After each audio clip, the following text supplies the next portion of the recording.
So good evening all of you. This is your Swapnil Soni sir और हम फिर से हाजिर हैं एक नई वीडियो के साथ में। तो आज मैं वीडियोस को जब देख रहा था व्यूज़ वगैरह, तो मुझे एक कमेंट आया वीडियो के ऊपर। Student want to ask that please upload the lecture for class 10th also. So I have decided from today onwards that on alternate day I am going to upload the videos for class 9th and 10th.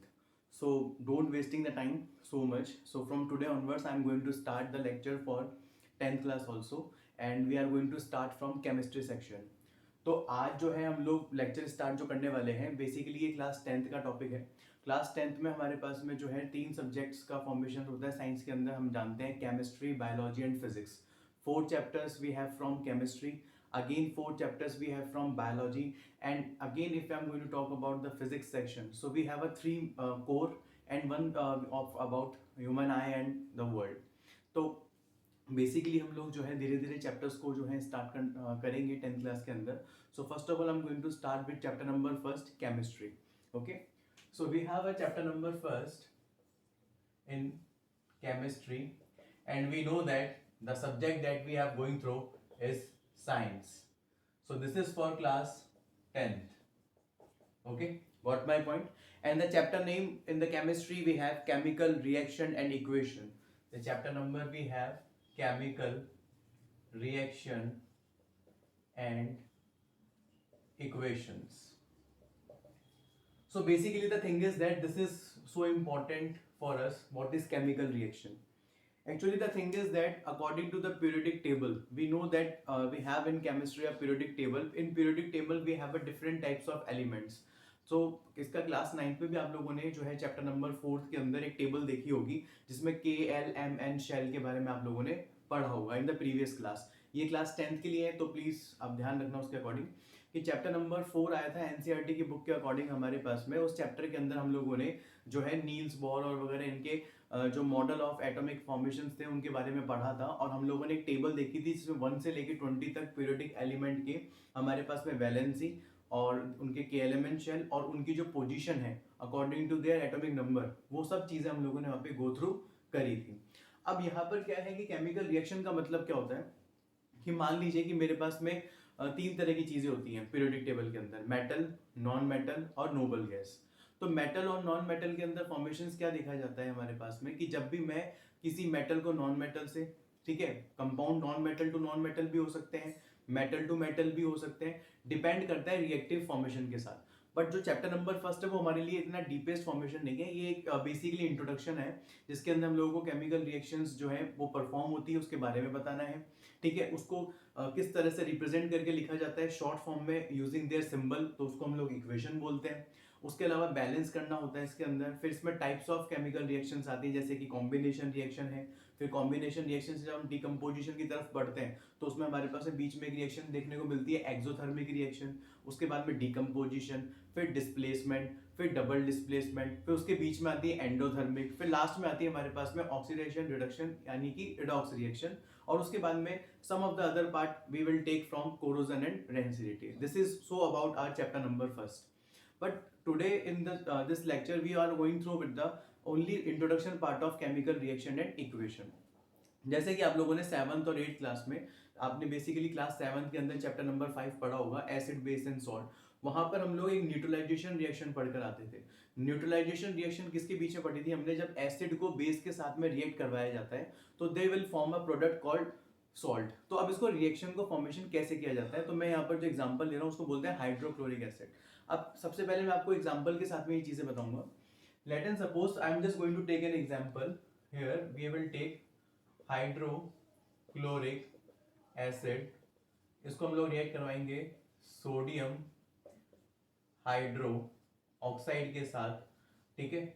और एक arrow यहां पर आप लोगों ने देखा था, arrow के बाद में हम लोग लिखते थे यहां पर सोडियम क्लोराइड प्लस जो चीज फॉर्म हो जाती थी इसके साथ में उसको बोलते थे वाटर।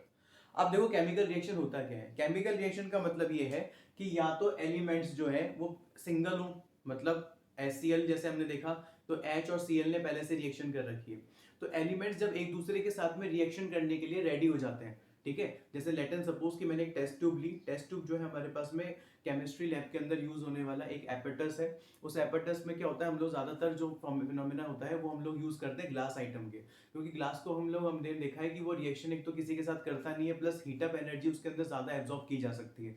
इसलिए हम लोग केमिस्ट्री लैब के अंदर ज्यादातर जो एपेटस है वो ग्लास फॉर्मेशन के यूज करते हैं। अब केमिकल रिएक्शन जो है अगर हम देखा जाए तो एक एलिमेंट जब दूसरे एलिमेंट के साथ में आयनिक चार्ज मतलब जो ट्रांसफर ऑफ इलेक्ट्रॉन फॉर्मेशन होता है वो रेडी करने के लिए तैयार हो जाता है, आयंस वगैरह फॉर्मेशन जो है वो एक्सचेंज होना स्टार्ट हो जाते हैं, तो they will form a new formation. तो वो जो न्यू फॉर्मेशन जो वो लोग फॉर्म करते हैं उसको हम लोग बोलते हैं प्रोडक्ट। जैसे कि हाइड्रोक्लोरिक एसिड जब सोडियम हाइड्रोक्साइड के साथ में रिएक्ट करता है तो दोनों की रिएक्शन के बाद में हमें मिलता है सोडियम क्लोराइड। सोडियम क्लोराइड जी हाँ वही चीज है जिसको हम बोलते हैं सॉल्ट। जैसे कि हम लोग जो खाने के अंदर जो हम लोग यूज करते हैं सॉल्ट, व्हाइट सॉल्ट जो आप लोगों ने देखा होगा, that will be known as NaCl। तो ये हमारे पास में जो प्री एग्जिस्टिंग मतलब जो पहले से एलिमेंट हमको मिले हैं, पीरियोडिक टेबल क्या कहती है कि ये एलिमेंट हम लोगों ने नहीं बनाए हैं। पीरियोडिक टेबल में आपने देखा होगा 108 से अब तो खैर 118 के आसपास एलिमेंट्स आ चुके हैं, बट अगर हम लोग एक नेचुरल पीरियोडिक टेबल की बात करें तो वहां पर हमारे पास में जो एलिमेंट्स हैं जिसमें हम लोगों ने 9th क्लास से पढ़ा था कि 92 93 उसमें से मेटल्स हैं, फिर 4 से 5 नोबल गैस है, उसके बाद में अदर जो चीजें वो नॉन मेटल में काउंट होती है। तो ये एलिमेंट्स पहले से इस यूनिवर्स के अंदर प्रेजेंट है, ये एक एटॉमिक फॉर्म में होते हैं।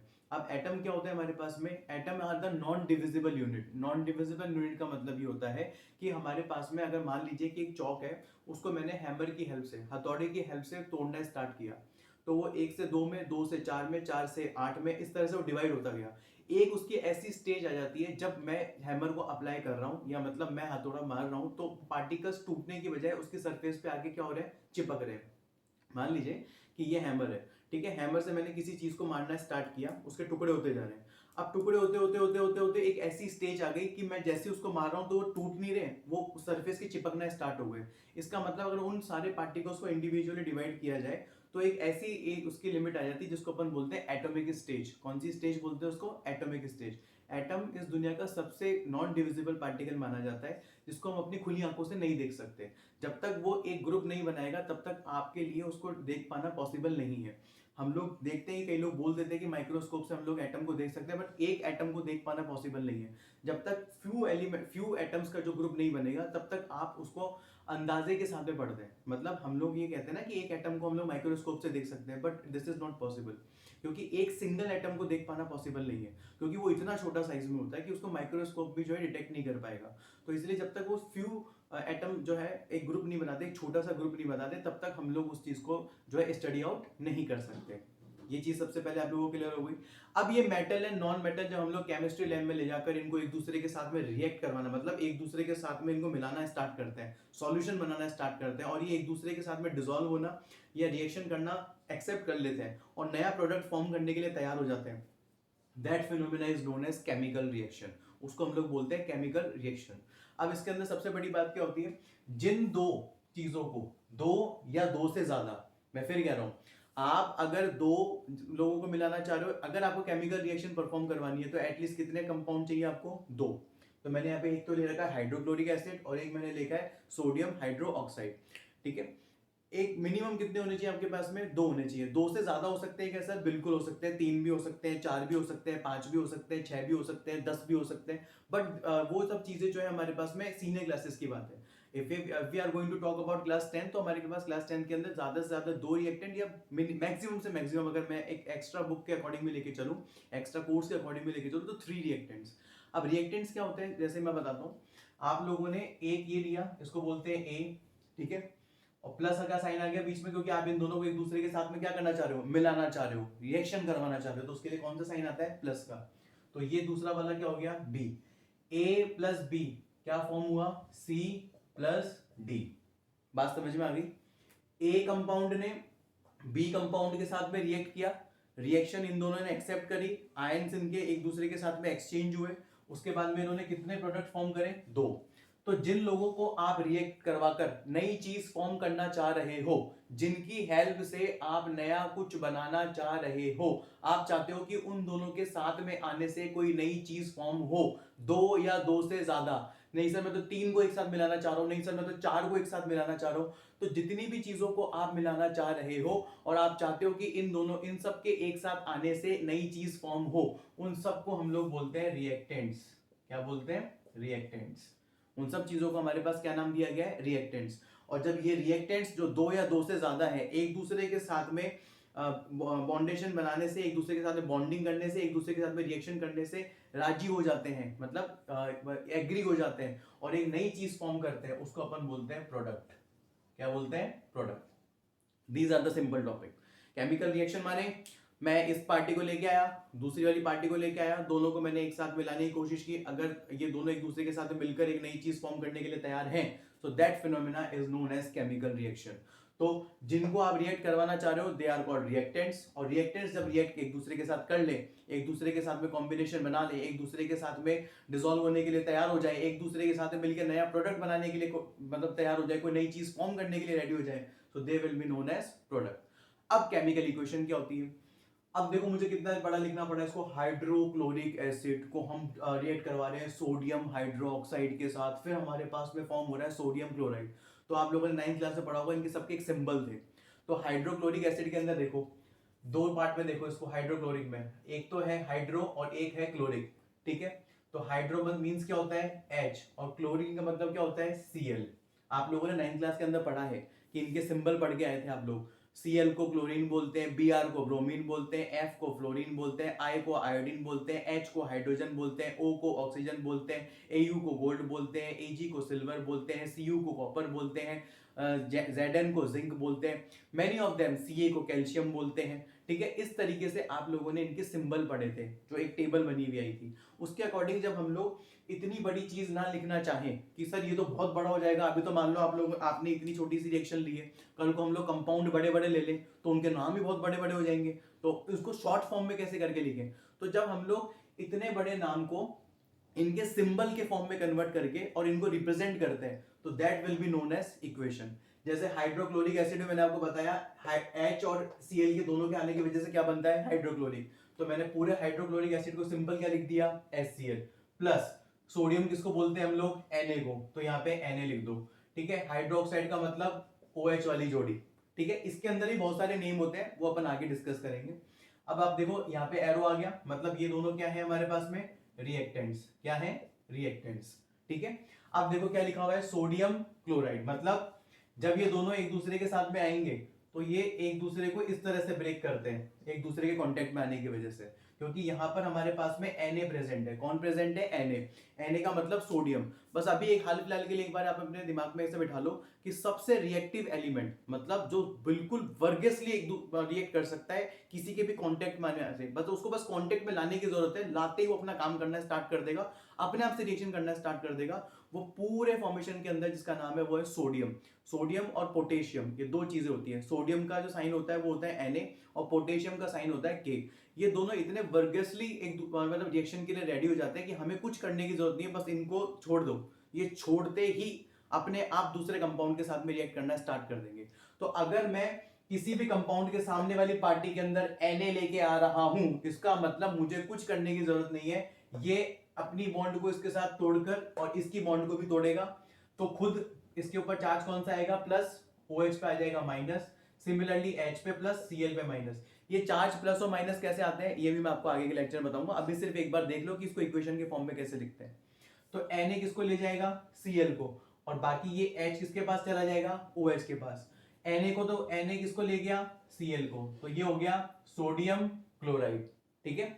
और एक H और यहाँ पे पहले से OH है, देखो ये OH है और ये H है, ये H आएगा, तो यहाँ पर एक O और कितने H हो गए? 2, तो उसको अपन क्या लिखते हैं? H2O, और ये किसका फॉर्मूला होता है हमारे पास में? वाटर का। इसका मतलब अगर मैं एसिड को बेस के साथ में रिएक्ट करवाता हूं तो दोनों को रिएक्शन के बाद में एक सॉल्ट फॉर्म होगा। NaCl आपको पता है, जो हम लोग खाने के टाइम पे जो सॉल्ट आप लोग यूज में लेते हो उसका फॉर्मूला होता है NaCl, छोटी क्लासेस से पढ़ा था। और उसके साथ में डेफिनेटली क्या चीज फॉर्म होगी? वाटर। इसीलिए सबसे ज्यादा नमक कहाँ पाया जाता है? समुद्र के अंदर। क्यों? क्योंकि समुद्र के अंदर जो है एसिड और बेस की रिएक्शन होती है in the presence of UV light. UV light कैसे? सनलाइट। और दोनों की वो एक हीट कंजप्शन प्रोवाइड करती है इनको, दोनों एक दूसरे के साथ में रिएक्ट करते हैं और वहां पर क्या फॉर्म होना स्टार्ट हो जाता है, नमक। इसीलिए वहां पर साथ में क्या चीज फॉर्मेशन होती है, वाटर। इसलिए जहां जहां पर भी नमक बनेगा या जहां जहां पर भी आप सॉल्ट बनाओगे, चाहे वो नेचुरल बन रहा है चाहे आप अपने केमिस्ट्री लैब के अंदर बना रहे हो, तो उस फॉर्मेशन के अंदर हमारे पास जो है सॉल्ट के साथ में क्या निकलेगा, वाटर। जब भी एसिड और बेस एक दूसरे के साथ में रिएक्ट करेंगे, ऐसे अलग अलग चीजें मेटल को नॉन मेटल के साथ करवाते हैं या कुछ भी चीजें, तो उनके एक अलग अलग फिनोमेना होते हैं। वो हम जैसे जैसे चैप्टर में आगे बढ़ते जाएंगे, जैसे first second third fourth till fourth तक हमारे पास केमिस्ट्री, तो आप धीरे धीरे आपको ये सब चीजें क्या हो जाएंगी, क्लियर। What my point. अब हमारे पास में जो ऑप्शन आता है, आप चाहो तो उसको नोट डाउन कर लो। अब हमारे पास में जो ऑप्शन आता है वो ये है कि सर अगर कोई रिएक्शन परफॉर्म हो जाती है और उसका साइन क्या क्या हो सकते हैं, मतलब हमें कैसे पता लगे कि जो है रिएक्शन जो है हमारे पास में हो चुकी है। मतलब मान लो कि आपने टेस्ट ट्यूब में करके बताया, तो क्या साइन है उसके। तो एक तो सबसे पहला साइन क्या होता है हमारे पास में, चेंज इन स्टेट। स्टेट आप लोगों ने पढ़ी थी, आपके पास में हो सकती है सॉलिड, लिक्विड और गैस। मतलब आपने कंपाउंड लिए सॉलिड और लिक्विड, आपका जो नया प्रोडक्ट है वो सॉलिड में फॉर्म हो गया, स्टेट चेंज हो सकती है, लिक्विड सॉलिड बन सकता है, सॉलिड लिक्विड बन सकता है, गैस भी रिलीज हो सकती है, मोस्ट ऑफ द चांसेस है। दूसरा होता है हमारे पास में चेंज इन टेम्परेचर। मान लो क्योंकि हाइड्रोक्लोरिक एसिड जो है हमारे पास में, इसका एक नेचर होता है, इसको किसी भी कंपाउंड के साथ अगर आप लाते हो तो अगर ये रिएक्ट करेगा, रिएक्ट करते ही जब हम लोग टेस्ट ट्यूब देखते हैं तो टेस्ट ट्यूब को अगर आप टच करके देखोगे तो वो गर्म हो जाती है, क्योंकि एसिड जो है हमारे पास में हम कौन सा ले रहे हैं, हाइड्रोक्लोरिक एसिड, ये सबसे खतरनाक एसिड में से एक है। तो जैसे हम लोग किसी भी चीज को एसिड की प्रेजेंस में रिएक्ट करवाते हैं, तो ये एसिड का रूल है कि वो ज्यादातर केसेस के अंदर टेम्परेचर क्या कर देता है, राइज। तो चेंज इन टेम्परेचर भी हो सकता है। सेकंड है हमारे पास में कलर में चेंज आ सकता है। मान लो सर हम दोनों ने इनको अलग अलग लिया था, जब तो कोई कलर था नहीं, इन दोनों के फॉर्म होने के बाद में कलर फॉर्म होना स्टार्ट हो गया। तो अगर आपने कोई दो या दो से ज्यादा कंपाउंड या एलिमेंट को एक दूसरे के साथ में रिएक्ट करवाना चाहा और वहां पे रिएक्शन जब आपने देखी, तो देखते देखते अगर उसमें कलर चेंज हो रहा है, ठीक है, या उसके कलर में फॉर्मेशन में चेंजेस आ रहे हैं, तो इसका मतलब वहां पर कौन सी चीज परफॉर्म हो गई, केमिकल रिएक्शन वहां पर क्या हो चुकी है, परफॉर्म हो चुकी है। तो ये हमारे पास में कुछ साइन है जो एनसीईआरटी के, जो आप सेकंड पेज पे जाएंगे चैप्टर के, तो वहां पे आपको एक टेबल बना के पूरा दिया हुआ है कि क्या क्या चेंज जो है चेंजेस आपको देखने को मिल सकते हैं। चेंज इन ऑर्डर हो सकता है। ऑर्डर का मतलब मान लो कि मैंने इन दोनों को रिएक्ट करवाया तो कोई स्मेल आ सकती है, हो सकता है कि वो प्लीजेंट स्मेल हो। प्लीजेंट का मतलब मैं उसको मतलब ठीक है इनहेल कर सकता हूँ आराम से, मुझे वहां से हटने की जरूरत नहीं है। या कुछ ऐसी बहुत तीखी सी जो है स्मेल बन सकती है जिससे मुझे जो है स्नीजिंग होना स्टार्ट हो जाए ऑन द स्पॉट, छींक आने लग जाए या कुछ भी, या आंखों में आंसू भी आ सकते हैं मे बी। तो कुछ केसेस के अंदर हमारे पास में होता है। तो ज्यादातर स्मेल में चेंज, कलर में चेंज, स्टेट में चेंज और टेम्परेचर में change, these are all the sign of that कि वहां पर केमिकल रिएक्शन क्या हो चुकी है, परफॉर्म हो चुकी है। तो आज के लिए इतना ही काफी है इस टॉपिक के लिए। हम लोग नेक्स्ट लेक्चर के अंदर लेके चलेंगे balance chemical equation. Thank you.